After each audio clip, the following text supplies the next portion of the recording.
Hello, I'm Zardus, and let's play Planet Zoo. Welcome back to my Planet Zoo for New Players series.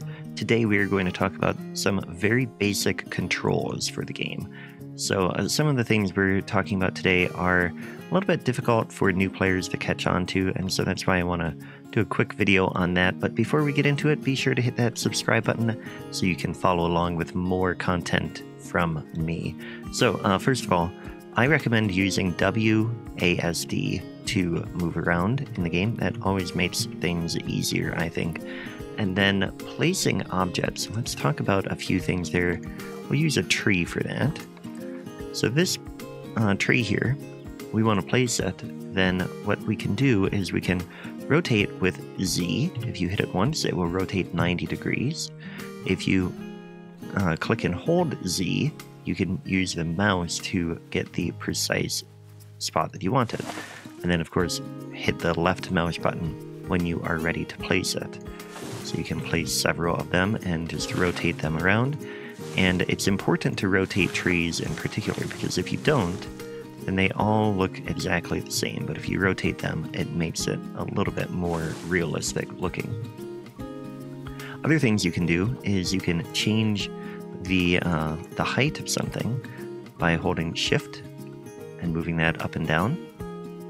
So that can be an object, or like any object, and that works for plants too. You could raise them up a little bit, or like these daisies, if you want them a little bit sunken in, you can sink it in there, and then it gives a different look. Or this planter, if you want to have it up higher for some reason, you can do that, or you could even stack them like that.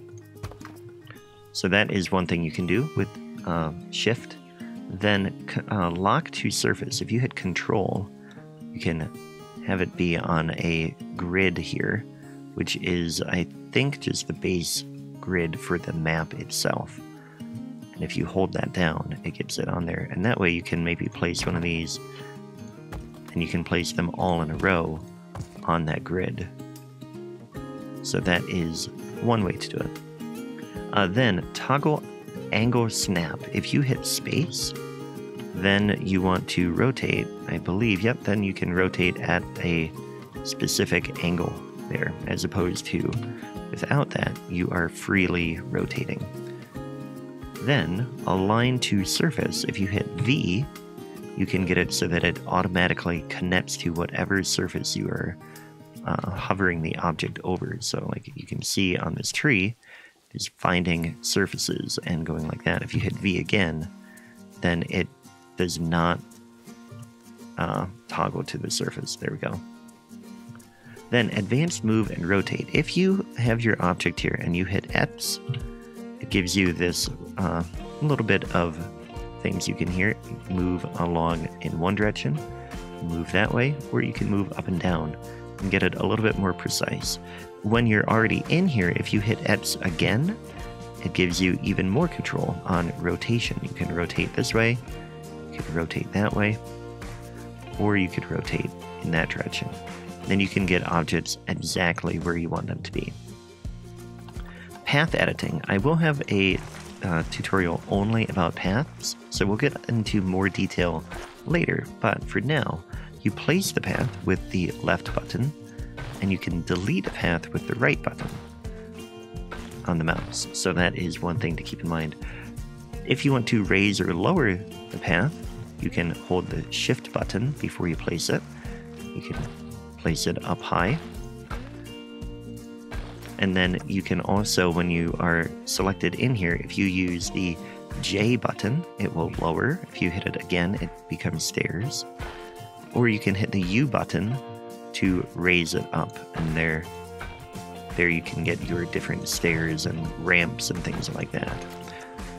Then if you want to build, but like any time I get close to this other path, it is trying to lock me onto it. If you hold Control, you can build another path next to it that will not lock to the original one.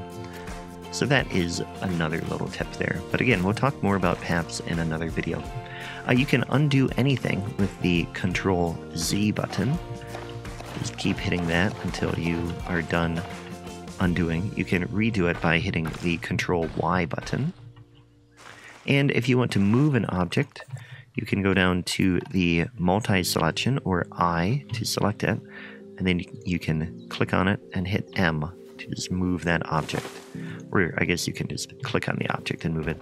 I really allows you to select multiple things at once, move them all around, or you could even rotate them, move them with the advanced tools once you have them in place and stuff like that. The other thing is duplicating. Control D will duplicate. So one quick way to get a forest may be to get a group of trees this way, and then duplicate it, then highlight them all again, and just keep duplicating until you have a nice little bit of the trees.